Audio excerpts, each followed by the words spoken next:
Hello, everybody. Welcome back to another episode of Vegan Proteins Muscles by Brussels Radio. My name is Danny. And I'm 𝐃𝐨𝐧'𝐭. And this is episode 137. All right. So when you guys are listening to this podcast, we should be in London, having a grand old time, walking around London. I am so excited to have high tea in London. I've never had high tea in my life. And I'm very, very excited to do that. So just imagine us, folks, if you will, while you are listening to this podcast, that 𝐃𝐿 and I are sitting in a place called Charlie and the Chocolate Factory, or maybe it's called Charlie's Chocolate Factory. I don't know. Sitting around eating delicious little desserts and tiny little sandwiches. And you can picture us in funny hats as well. I don't know if that's part of it, but that's what I imagine when I picture high tea. Maybe it's because I always think of Alice in Wonderland. I like this. This sounds like a good idea, Danny. It's kind of nice. When we booked the trip to London, when you booked it, you took the initiative on that one. I remember we had some, I had made like a little, I think I did it at noon at home. We just took our fancy china, whipped it out, some teacups and some, but it's not gonna be the same. Not as this place sounds outrageous. Well, I hope it's not gonna be the same. It looks like it's like $80 a person or something. So I hope it's different, but I'm really excited and just to see a lot of stuff. And hopefully we're going to zip on over to Dublin real quick, spend a day or two in Dublin. I'm very excited about it. And I just recently found out that I am like mostly Irish. Like my whole life, I was told that I was all of these things. As it turns out, I am pretty much none of those things. But I am very, very Irish, and now we know. And that's like a uniquely weird American thing. Did you know that? To even like give a crap what ethnicity you are? That's an American thing. They think we're very weird for it. Like, oh, I'm 57% Scandinavian. It's like, what? Anyway. Are you telling me that those kits don't really sell well to test your whatever? I don't know, actually. Because that would affect the pool of people and the data set if we're the only ones taking it. That is true. That's true. But 𝐷𝐾𝐿 Marchese is actually almost 100% Italian. 98? Was it 98%? As it turns out, my sister actually pulled more Italian genes from the family gene pool when she was born than I, but we're kind of neck and neck. I think I'm like 80%, I want to say. The rest is just a mix of, East, I forget what they said, East Asia and North Africa, but like all Southern Italian and a little below. Anyways, what are we talking about today, Dang? Everybody's favorite topic, everybody's favorite thing, cardio. We are talking about cardio. Types of cardio. Should you even do cardio? What types of cardio? When should you do cardio? How much cardio should you do? These are all really important questions. And I know I joke about like hating cardio. And that's just because I don't personally enjoy most forms of cardio. Like I don't enjoy it while I'm doing it. That said, I do think cardio is really important and it is something that everybody should do.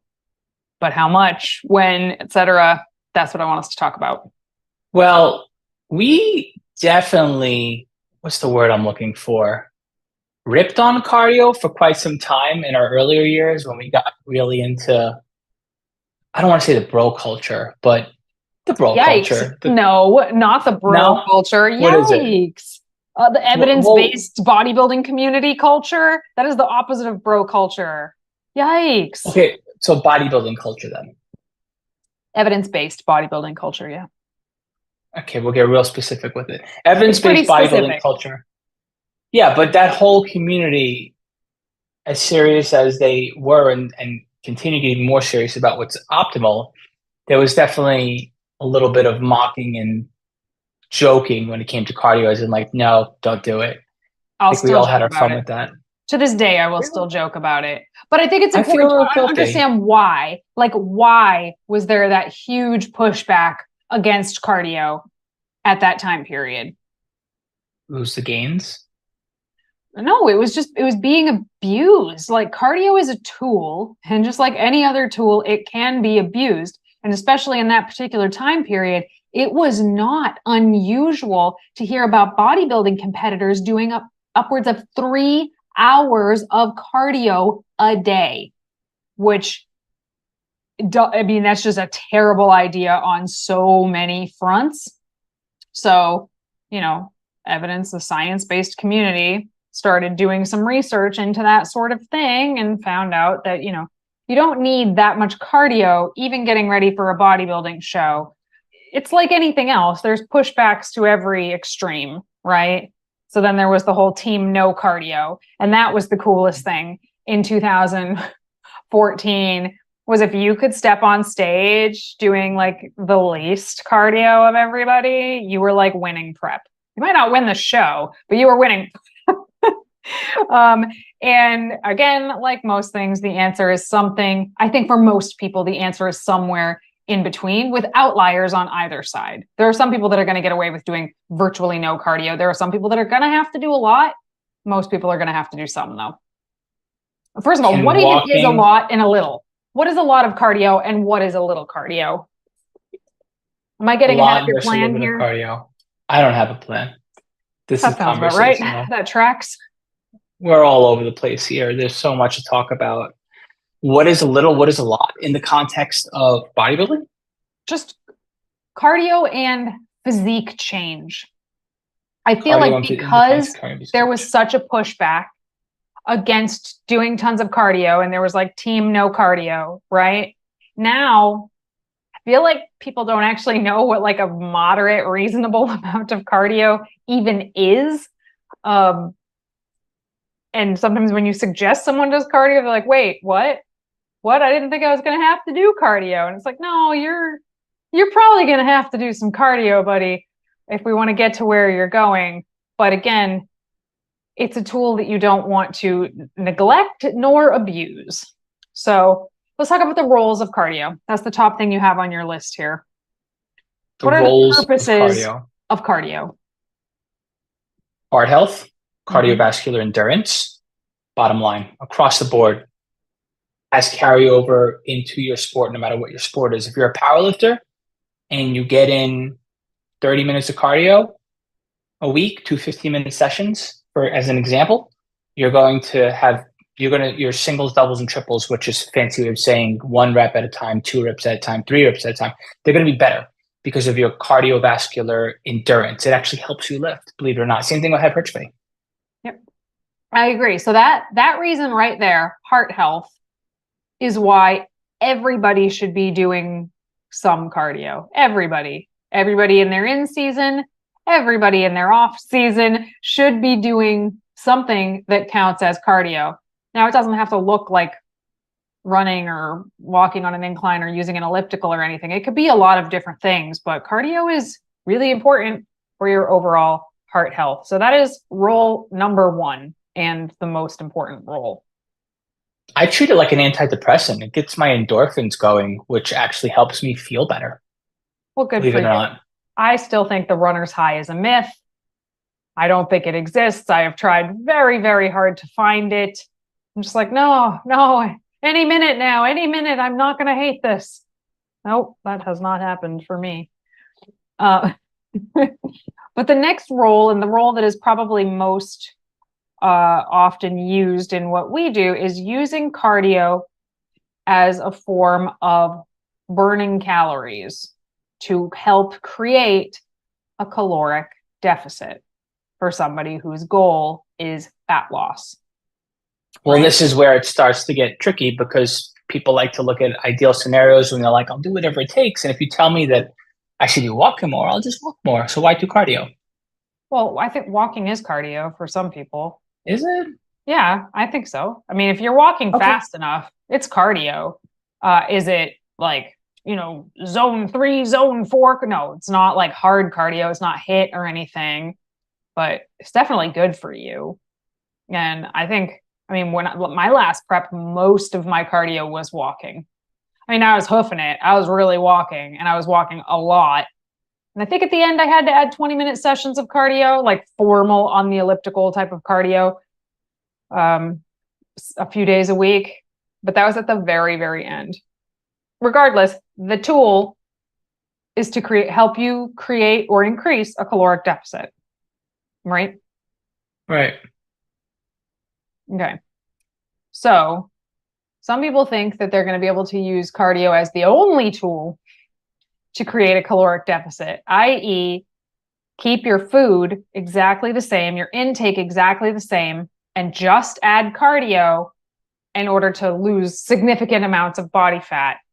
And I wish that that was possible. Like, I mean, it's possible to a small degree. Certainly, if you're not doing any movement at all, and then you start doing like cardio sessions, yes, you are probably going to drop a little bit of weight, assuming your food doesn't accidentally go up on its own, which does tend to happen when someone does a lot of cardio. But to lose a significant amount of body fat, I do think diet has to be at least half of the equation in creating a caloric deficit, because it is so much easier to, for example, shave 100 calories off of your caloric intake than it is to burn 100 calories doing cardio. Yes, and it comes at a cost too. Cardio is fatiguing. And when you're dieting and you only have so much energy and you need to recover, doing cardio might be the difference between you being able to keep pushing and not. And even if you can keep pushing, what kind of cost does it come at in terms of what your body's going to do to hold on to muscle and to train hard, and how you're going to feel and how much time it takes to do it. So there's a lot of reasons to consider how much cardio to do and whether or not to do it and what type of cardio to do. Like you said, there's walking, there's also HIIT, there's also LISS, and that's high intensity interval training, sprinting, or LISS, low intensity steady state cardio, which is like a target, like more of a jog, maybe like a little bit of a slow to fast jog, depending. But yeah, there's all sorts of things to think about, and depending on what you're doing, what your goal is, and what your life looks like, how much time do you have for it? Right. So, okay, the third role, I guess, of cardio would be what Giacomo already sort of alluded to, which is like mental health benefits. There are tremendous mental health benefits from doing cardio. So for all of the jokes that we make about cardio and hating it, we actually don't hate it. It's very beneficial, and everybody should be doing some cardio. Let's get into, like you just started talking about, there are different types of cardio, Giacomo. So we mentioned walking, which I would say is like kind of the lowest intensity form of cardio that there is, sometimes called LISS, low intensity steady state cardio. And usually this is for a long duration. Which I wouldn't necessarily consider a 10-minute walk cardio, right? But, an hour-long walk, that adds up, So lists are things like walking. Treadmill, elliptical. Yeah, those can be done. So anything biking, like a treadmill, elliptical, a bike, a rower, any of those things can be done in sort of medium intensity or high intensity. I guess you could do like a treadmill on low intensity, but the intensity of a machine is usually going to be what you bring to it and what settings you have it on. So a medium intensity cardio, generally speaking, you're still going to be able to have a conversation while you're doing it. You might occasionally have to like catch a breath in the middle of your sentence or something, but you could still carry a conversation. When you are doing higher intensity cardio, you're not having a conversation. You might be able to like puff out a word or two at a time. And that is high intensity, but that doesn't necessarily mean that it's HIIT, which everybody talks about. HIIT, high intensity interval training. And I will tell you that most people are doing it wrong. Meaning they're not going hard enough. Is that what you're saying? Yeah, I was waiting for you to jump in there, but that's okay. I got it. I'm here. So most people, when they think of doing interval training or high intensity interval training, people will say, oh, I'm doing HIIT. And they're doing like 1 minute that's hard, 1 minute that's easy, 1 minute that's hard, 1 minute that's easy. Or sometimes they're doing something like Tabata, where it's like 40 seconds hard, 20-second recovery, 40 seconds hard, 20-second recovery. Now that is interval training, but it's not what the research is talking about when it talks about HIIT, high intensity interval training. High intensity interval training should be you going as hard as your body possibly humanly can for like 20 to 30 seconds. Like gun to your head, you could not keep going. That's how hard it should be. And then you should need like a couple minutes really to recover from that in order to do it again. And most people are not doing that. Are we missing any of the cardio modalities here? There's lots of other cardio modalities here. But I wanted to bring up HIIT specifically because a lot of people talk about the benefits of HIIT training being this afterburn. There's an afterburn to pretty much all training. That afterburn being EPOC, excessive post-oxygen consumption. This is the fact that your body is basically in an oxygen debt by the time you're done, and you need to breathe more for the rest of the day to kind of catch up on that. But with HIIT, it's even more extended. So there are some benefits to doing HIIT the way I just described it. There's benefits to doing the easier HIIT too. It's just not what the research is talking about when they talk about high intensity interval training. The downside to high intensity interval training is it is incredibly fatiguing. You are basically like sprinting to failure a half a dozen times. Sprinting to failure. It doesn't just have to be sprinting. It could be on a bike. It could be a lot of different things. But anything that requires like 20 seconds of a break, that is not high intensity interval training. You should still be like bent over, hands on knees, gasping for air 20 seconds after you're not ready to go again. Hey listeners, we hope you've been enjoying this episode and we appreciate your love of all things vegan fitness. For those of you who want even more support on your vegan fitness journey, check out our Muscles by Brussels community and become a member. By joining the team, you are one of our exclusive VIPs. As a member, you'll find over 200 macro-friendly, high-protein recipes that can meet any of your meal planning needs. You'll also receive training programs that update monthly. This training has progressive overload built into it, so you can be sure if you're following the program, you are making progress. All of this and more is located inside our VeganProteins members-only app. As a Muscles by Brussels member, you'll unlock bonus courses, challenges, and more every month. You'll also be invited to our live Zoom video calls, which happen 2 times a month, and are absolute gold to those who show up. And if you can't make the calls, don't worry, you have the opportunity to email us whenever you want. You'll receive a video response to all of your questions from one of the coaches here at VeganProteins every time you message us. Members also receive 40% off many of our other services. And of course, our private community of like-minded individuals is like no other. Best of all, you can try this membership out for a full month at no cost to you with this special offer for our listeners only, because we appreciate and want to fully support you. Use the link in our show notes to sign up for your free trial today. We hope to see you on our next live coaching call. I think anyone can safely get in upwards of a full hour's worth of cardio a week. Some combination of cardio, in my opinion, without it being considered a lot of cardio or detrimental to their goals. Well, I'll tell you, the American Heart Association recommends 150 minutes of cardio per week, just for everybody. So that is 5 30-minute sessions, but those sessions could be walks, right? Those sessions could be walks. I think they recommend 1 hour, so 60 minutes of higher cardio per week. So either or a combination of. Is for Gen Pop. If you're already exercising, although it's not a quote unquote cardio session, you are getting your heart rate up by training. So this is where I feel like it's open to interpretation as opposed to that's the general rule of thumb for the average person who's otherwise sedentary, right? So in my opinion, in the world of athletes, I think you could safely, or those pursuing their athletic endeavors, 100 minutes. I think 100 minutes is fair. The other thing that I feel like is important. Wait, 100 minutes or an hour? Because you said an hour before. It did, actually. I guess I meant an hour, but maybe upwards of 100 minutes tops. Something like that. I don't know. I feel like an hour is fair. Put it that way. I think an hour is fair, is pretty safe in most scenarios. The other thing I think is important to mention, Danny, is the individual.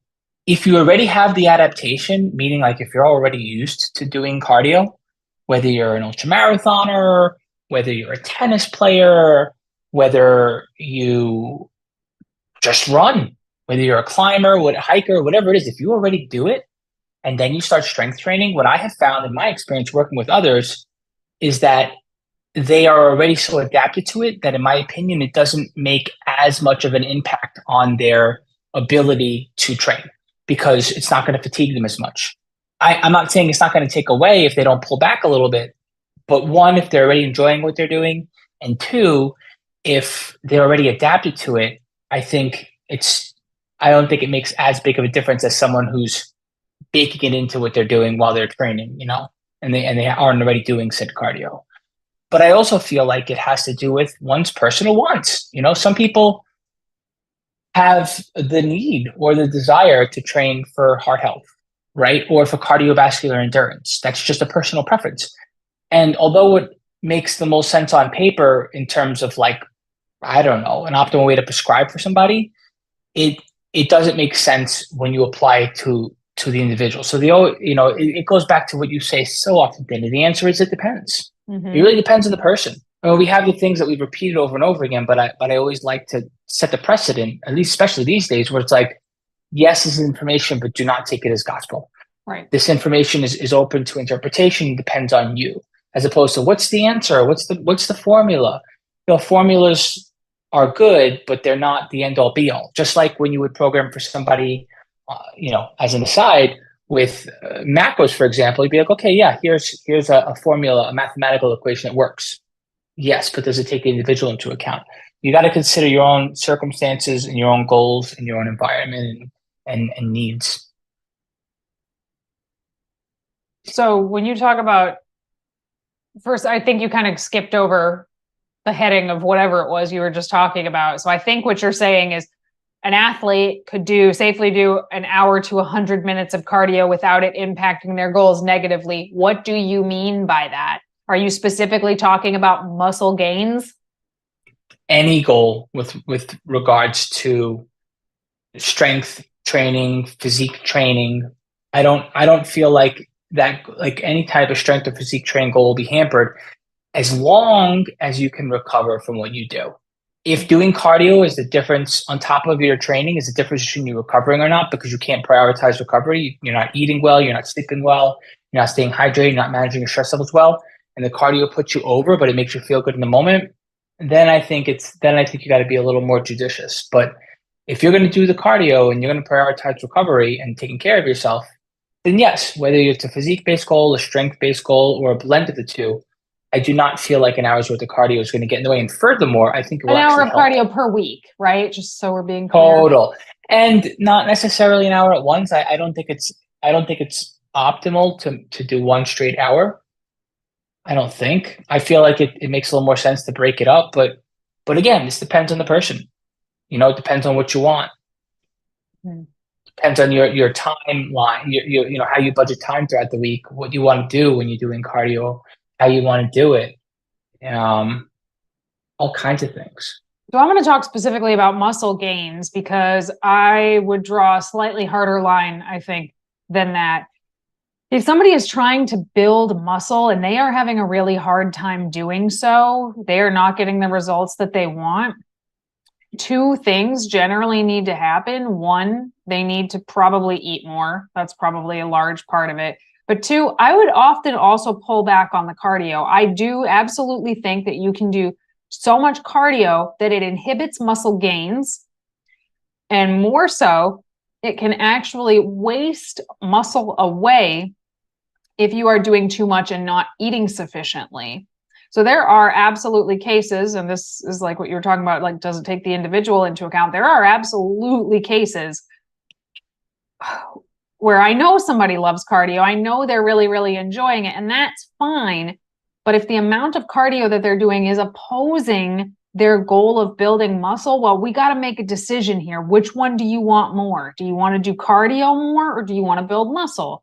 There's no right or wrong answer. But if the answer is, no, I really, really want to build muscle, it's like, okay, well, then we're probably going to have to dial the cardio back. And that can be really hard for some people. So, well, especially if you do a lot of cardio. But that can really be the difference between somebody building muscle or not. I see that. So here's the classic scenario that I see all the time. This is women that this happens to primarily.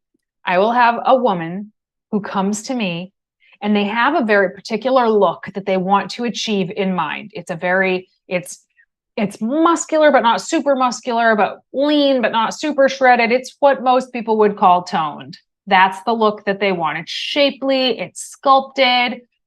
They're dieting to try to get there. And they're also hammering themselves with cardio. And they need muscle to achieve that look. Muscle is actually like step one to achieve that look.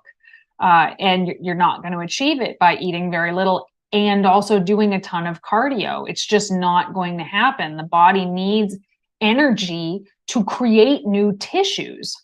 So if you're not eating enough and burning it all away on an elliptical, you're not going to build the muscle, even if you're training your ass off in the gym. There's no amount of strength training you can do that's going to get ahead of the amount of cardio that you're doing when you're trying to build a particular shape.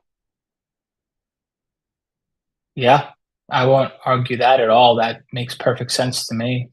Yeah.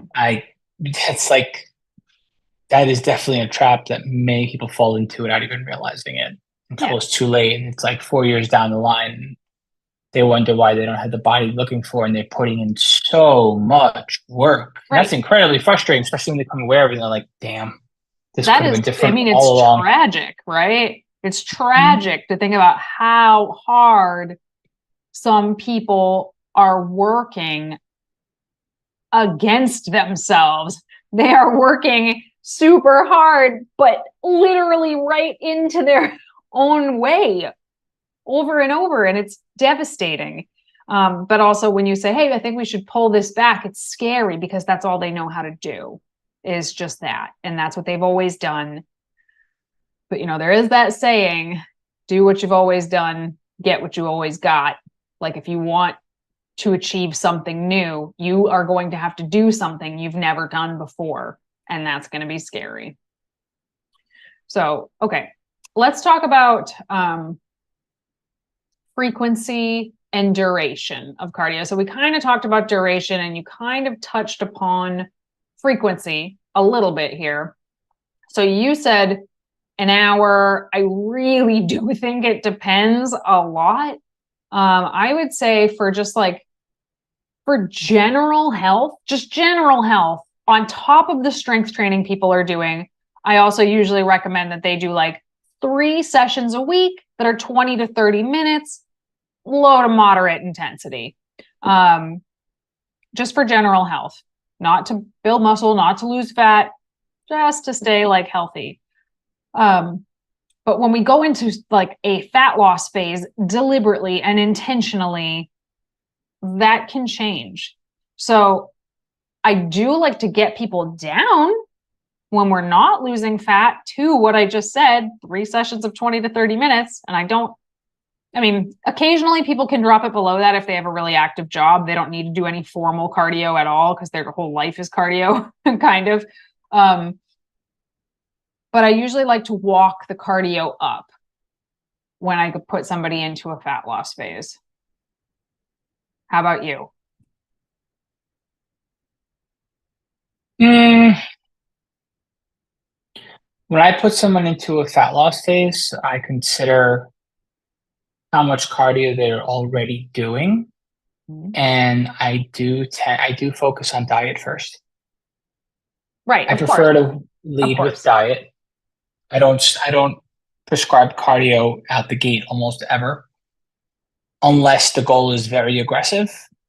And I also know that they're highly motivated to do cardio as well. And I feel like they can diet hard and do more cardio. Otherwise, I will shy away from cardio in a prescriptive way for at least a solid month, usually more than 2 months. Personally, that's how I like to program for most. Interesting. Unless they're like really into cardio, and I like to see what their body does before that. I like to start a fat loss phase with putting a person in the starting position as well as their first couple miles. Let's use the analogy of a marathon being 26 half marathon, 13.2 miles. So the first leg, the first 3 miles or so, I want their body to be in the best shape possible as they enter the fat loss phase, because that means they're more likely to finish off and look the way they want to look because their body wasn't too beat up out the gate. Cardio is going to fatigue them. I want them to have a better shape at the end so they have a chance to build a little more muscle, hold on to said muscle so that by the time the dieting really sets in and stalls, they can use cardio as a tool.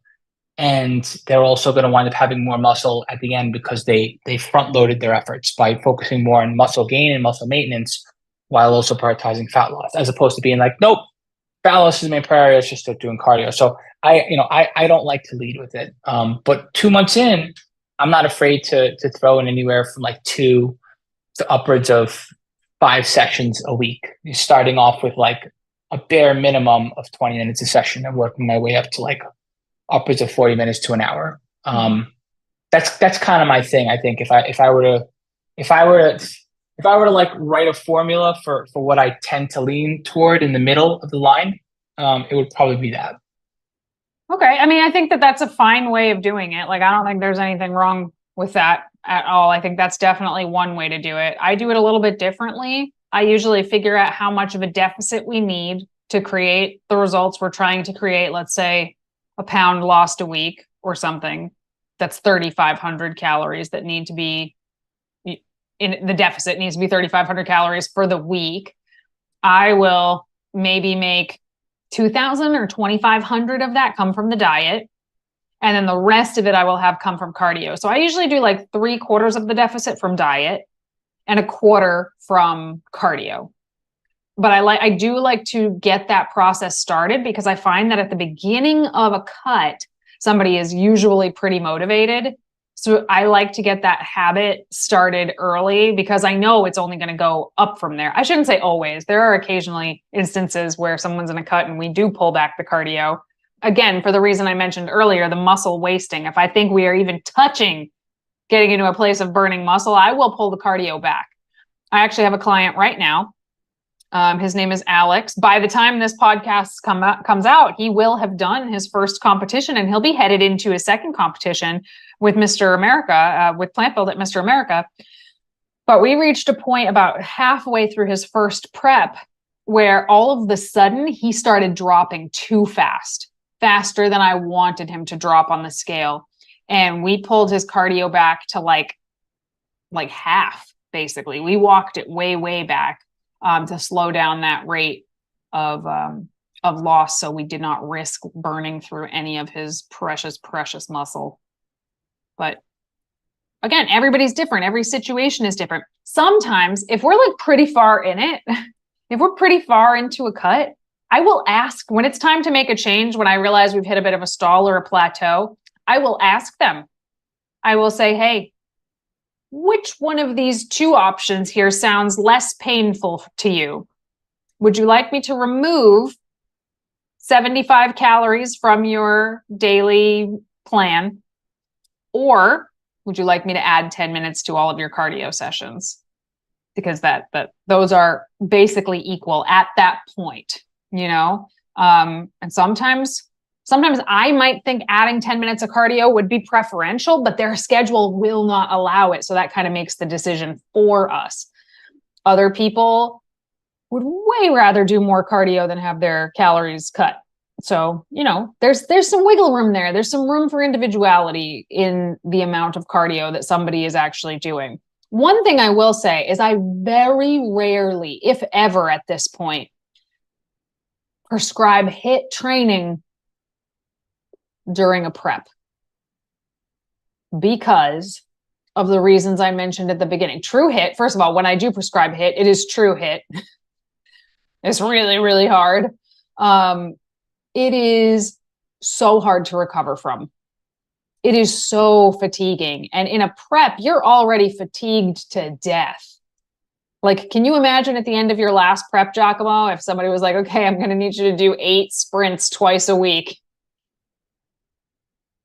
I can imagine what my legs would feel like after the fact and how I could literally feel my body aching from head to toe, but I would still do it because at that point, you're going to do anything. You're conditioned to, there's no, it's all fight and no flight at that point. There's no stopping you, but I can also think about what that would feel like.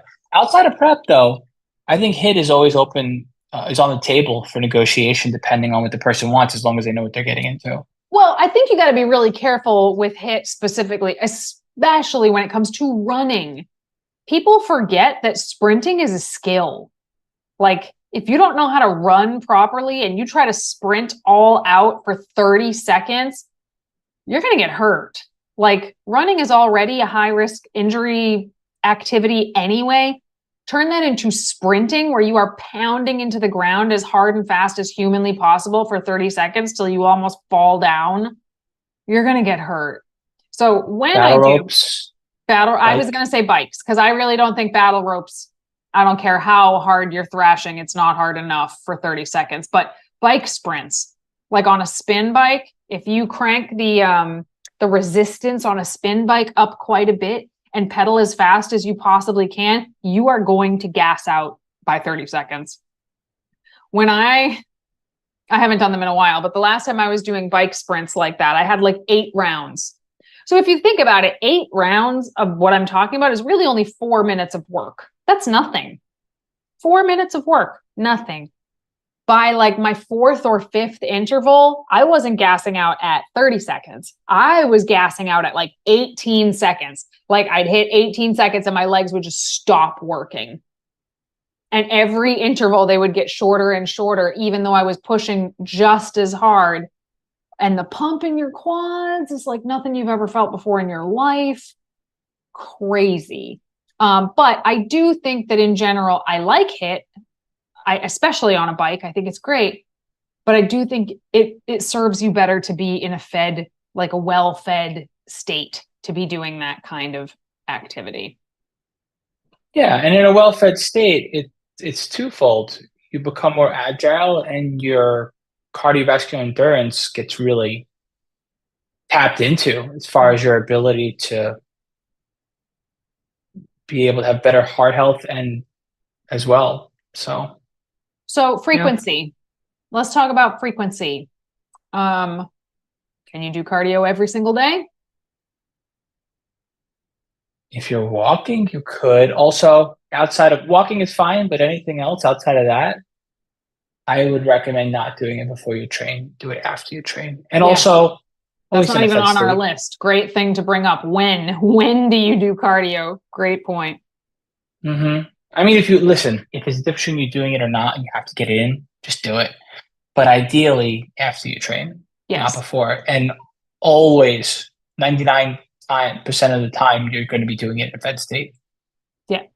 Fasted cardio. Oh my goodness. Have we done?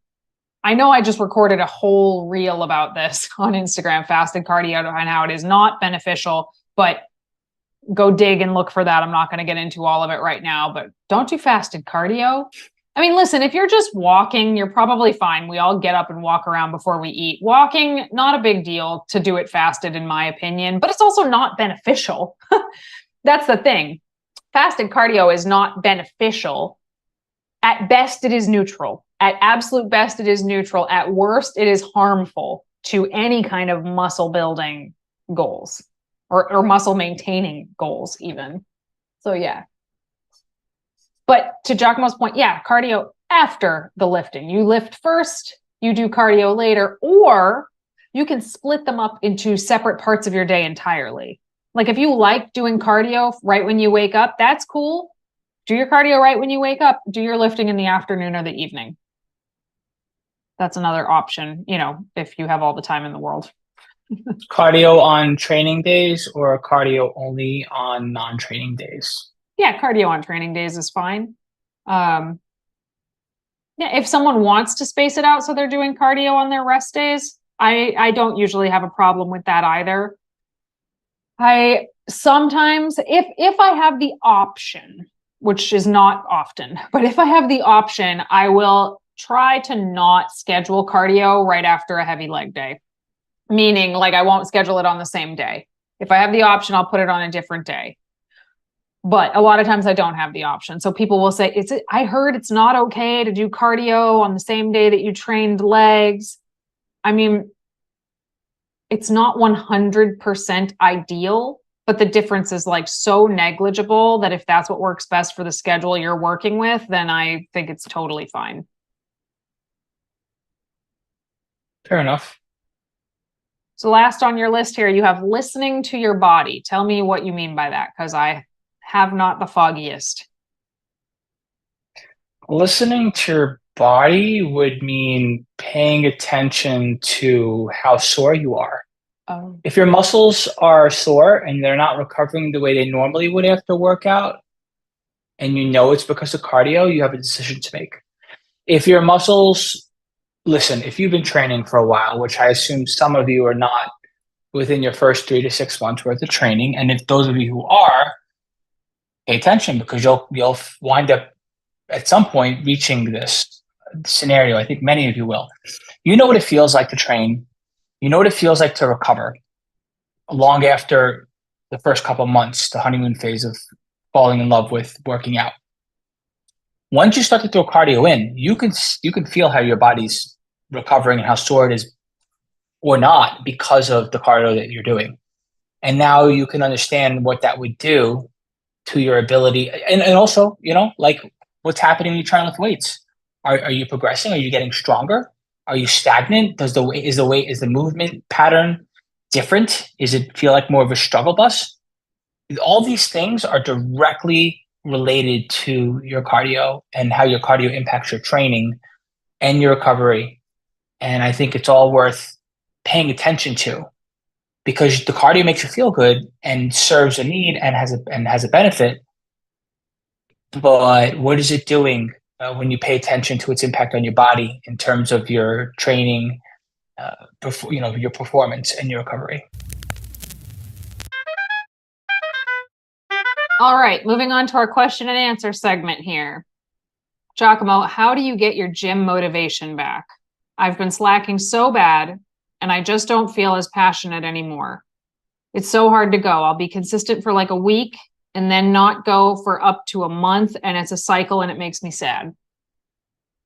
Yeah, that would make me sad too. There are times where the motivation will absolutely not be there. And I feel like it's only natural to go back to a point in time where you used to lift and wonder why you don't feel like that anymore.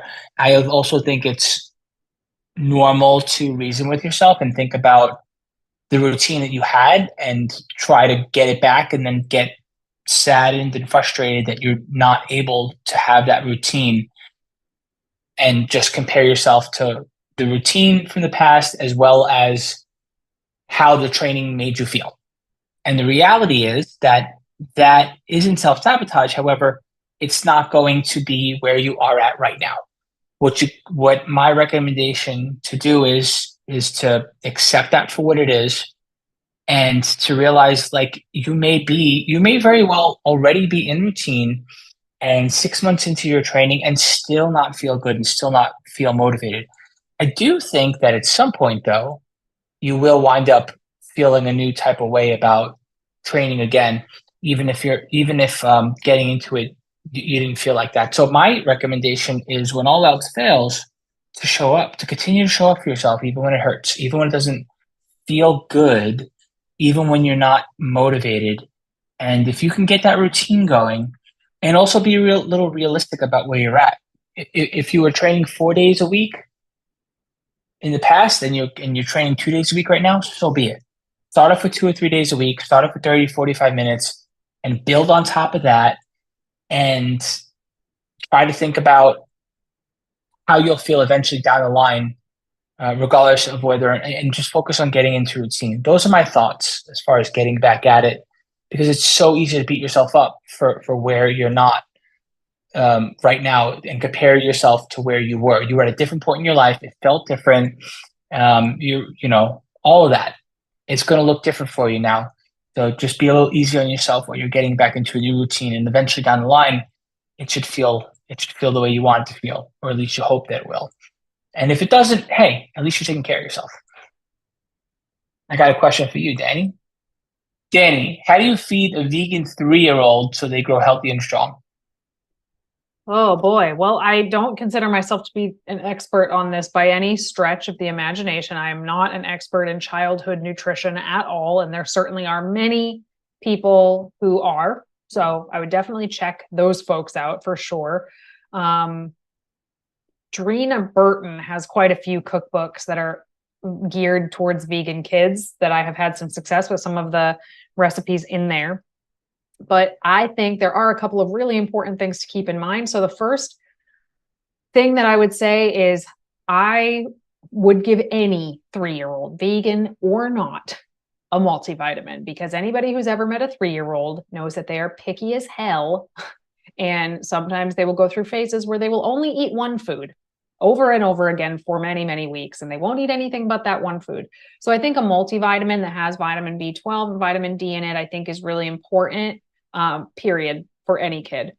Past that, I would say you want to make sure that you're giving them lots of choices from lots of food groups. So lots of different vegetables. There's lots of studies that say the more you introduce a variety of fruits and vegetables to kids at a young age, the more likely they are to like them when they get older. So lots of fruits and vegetables, but not just fruits and vegetables. This is where a lot of vegan parents screw up and make the news by hurting their kids really bad, is they do nothing but feed them fruits and vegetables, which is not a great idea. They need grains. They need potatoes and tubers. They need beans, lots of healthy fats, nuts, seeds, avocados, things like that. Tofu, edamame, tempeh, get them to try lots and lots of different things.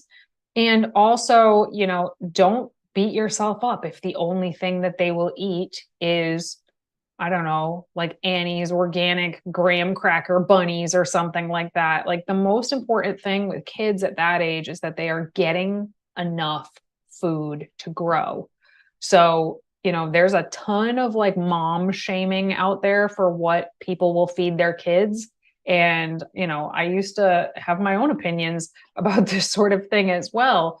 But until you are staring a 3-year-old in the face that will not eat, they can be stubborn for days sometimes. Sometimes what they are going to eat is going to be vegan chicken nuggets and frozen French fries. And that's what they're going to eat. Obviously, if they've not had these things before, they can't really crave them. So, take that for what it's worth. But once something has been introduced, there it is. And I think kids should be taught that no food is like good or bad. The host of issues that will set a kid up for if they are taught that some foods are bad is high. So I think it's more important to talk about how there's like always foods and sometimes foods, or something like that, something that's a little bit better, and taught to listen to their body and not taught that they need to clean their plate all the time, etc. But how much food does a kid that's 3 years old actually need? Somewhere in the vicinity of 40 calories per pound. So if your 3-year-old is like 35 pounds, let me do some quick math here, 35 pounds times 40 calories, not 340 calories, is 1,400 calories. So, don't stick your kid on a meal plan or give them macros like an adult might follow if they have goals. But, that should be like sort of the ballpark. They might need more than that. And that's fine, but you don't want to have them consistently be under eating. But in my experience, which is limited, right? I have limited experience here, feeding vegan kids a wide variety of foods and talking to them about things like hunger and snacks. And Daisy asked me the other day, she said, what do you do when you're not hungry, but you want to eat food? And like, holy girl, I made an entire career out of talking to people about exactly. So we had a good conversation about it. But food conversations with kids, I think, are really, really important. But at 3, lots of variety, lots of fun around food, lots of colors. And Daisy and Desmond, who first came to us when they were 5.5 months and 2.5 years, are now 4 and 6.5. Healthy, great on their height, weight, developmental stuff, all things very good, vegan since birth. All right, everybody, thanks so much for tuning in to another episode of Vegan Proteins Muscles by Brussels Radio. Stay in touch with us on socials. Hit the contact button on veganproteins.com, and you will receive a video response from one of us. Consider joining one of our challenges or get a membership with Muscles by Brussels and to be a part of our community. Once again, my name is 𝐬𝐿𝐫𝐿, And I'm Danny. and we'll talk to you soon.